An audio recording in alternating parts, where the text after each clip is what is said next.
everybody, welcome to a new English lesson. Today you're going to learn some really interesting English words that are going to take your English to the next level. Well, today you're learning powerful words for English fluency ending in ish. That's right. So, the words that you're going to learn today are going to have a suffix which means an ending which is ish. Let's find out how. Let's look at this picture, guys. So you see this person here. Tell me, what color is he wearing? Well, he's clearly wearing red, okay?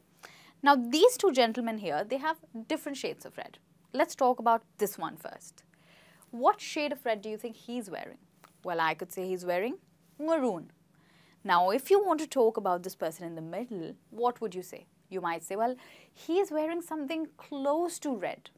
So what you said is a three-word phrase, and we want to turn that into one word. Let me show you how you can do that. You can say that he's wearing something red-ish.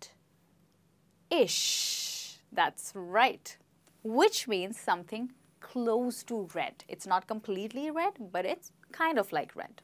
So this is how you're going to make words ending in ish. Now with that, let's move to our next word. The first word we have is 12ish. Now think about it. What is 12?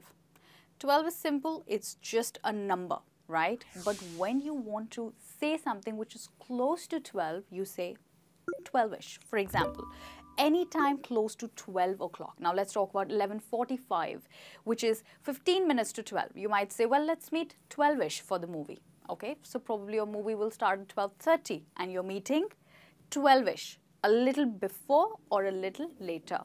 Let's look at an example. What time shall we meet tomorrow? I see you like 12ish. I mean, I'll almost see you at 12. So it has that almost behind it, but you don't really need to say the word. You can simply add ish. Isn't that easy? Okay, now with that, let's look at the next word. We have blockish. Now, what is a block, guys? That's a block, like a box, okay? Now, first of all, when something looks like a box, you can say it's blockish. But not only that, you can use this word to talk about something else. Let's find out what. Big and bulky, so the object, or dumb or unintelligent. So when a person is a little dumb, they don't get things that quickly, you can say that they are blockish, okay? Which means they're not quick to understand, not quick to follow what you're saying. Let's look at an example to understand it better. Have you received a blockish courier? What's in it? Okay, so you're saying, hey, you received a blockish courier, which means a courier that looks like a box. So probably you received it from Amazon or wherever you ordered it from, and you've got a big object inside it and it's in a block. So that's blockish. Now talking about someone who is dumb, we have a sentence here. She just looks great. Her acting skills are simply blockish, which means not that great, a little on the dumb side, okay? So now, for example, we know that there are so many actors around who look really amazing, but when it comes to acting skills, they are not able to completely please us. In those circumstances, you can use the word blockish. Moving on. Girlish.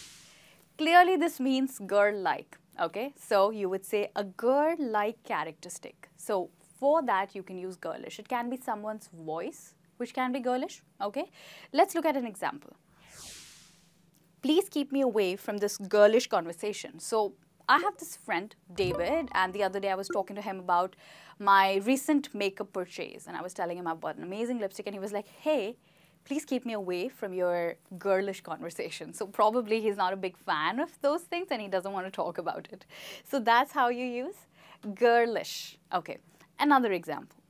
He said his name was Thomas, but the voice sounded a bit girlish. So, for example, you're talking to somebody over the phone and they tell you their name, which is clearly a male name like Thomas, but their voice sounds like a girl. So they sound girlish. That's perfect. Now we have toyish.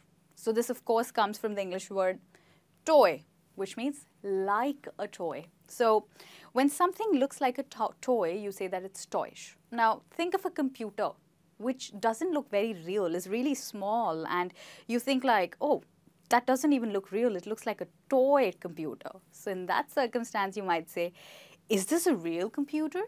It looks quite toyish. Another one.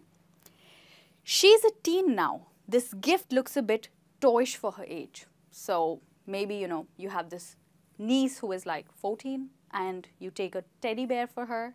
Her mother might tell you, seriously, well, she's a teen. You can't get this for her. This is a bit too toyish. So probably a child might like it, but not a teen. And therefore, it's been called toyish, which means like a toy. Fairish. Okay, now this comes from the English word fair. Fair can be used to talk about two different things. First, it's the skin color or a complexion, that's fair.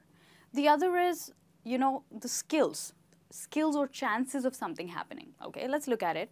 So light skin color can be fair, or something that is average can be called fairish. Okay, let's look at an example.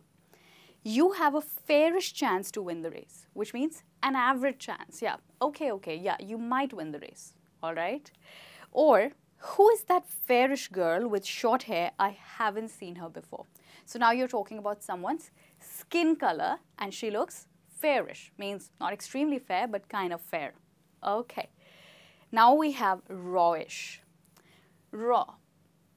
Raw means when something is undercooked, not properly cooked.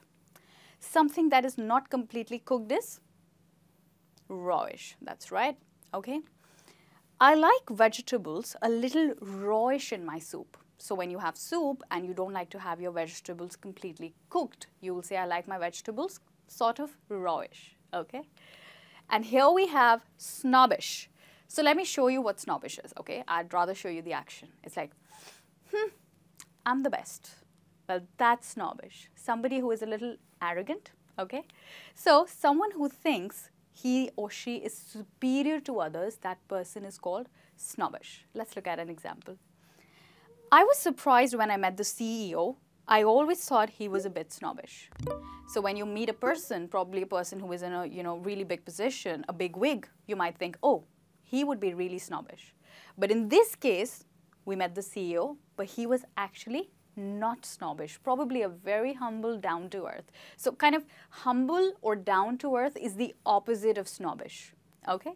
Another sentence. This snobbish guy is in a desperate need of a job, but refuses to work in an executive's role. So probably a young guy who definitely needs a job, but is snobbish and thinks that, oh, an executive's role or a salesperson's role is too low for me.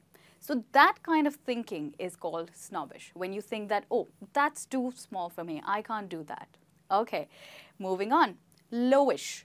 Again, so snobbish is kind of something that's high and lowish is something that is low. So it means something that is low, okay? It could be temperature or it could be percentage. And the other one is skills. So if you don't have good skills, your skills are lowish. I haven't experienced such a lowish temperature in my city. So probably if you move to somewhere in Canada, maybe Toronto, it's extremely cold. And if you're moving from India, you will clearly say, I haven't experienced such a lowish temperature in my city, somewhere in India maybe. And then there are many graduates, but their ability to perform is lowish. So yeah, I think that's true because nowadays we have so many graduates, but not all of them are properly skilled. In that case, you will say their skills are lowish. Okay. Moving on to grayish. Okay. Now this means that something is not completely black or completely gray. Remember the red and maroon example that I showed you at the beginning of the video? Yeah, that's where we are. So something not completely gray, but kind of close to it. So let's look at an example. I'm not looking for a black top, but grayish. That would perfectly go with my skirt. So this means that you're looking for a color which is close to gray, but not completely gray and not completely black. Okay, so that's grayish, and with that we're moving to the final word for the day, which is oldish. Now again, guys, oldish doesn't mean old. It means something like old, okay? It can be someone's age, or it can be, the way an object looks. Okay, let's look at it. Probably you could use it to talk about an elderly person, okay? So probably somebody who's in their late 50s might be oldish. You can't say that they're completely old, but they're in between.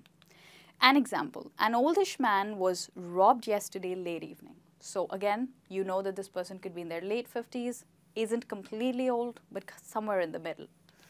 And then you have, you could get a better used car for that price. This looks a bit oldish. So for this price, you will definitely get a much better car. This car doesn't look new. For example, you're trying to buy a second-hand car and the person tells you, well, it's 5 years old, but it looks as if it's 10 years old. So it looks oldish. That's how you use this word. Well, that's all for the day, guys. Thank you so much for joining me. And I hope the words that you've learned today will surely boost up your vocabulary. And next time when you want to say close to, near about, almost, instead of using those words, you will use the ending ish. Thank you so much for joining me today. I'll see you in another lesson. Till then, take care and keep speaking English. Bye-bye.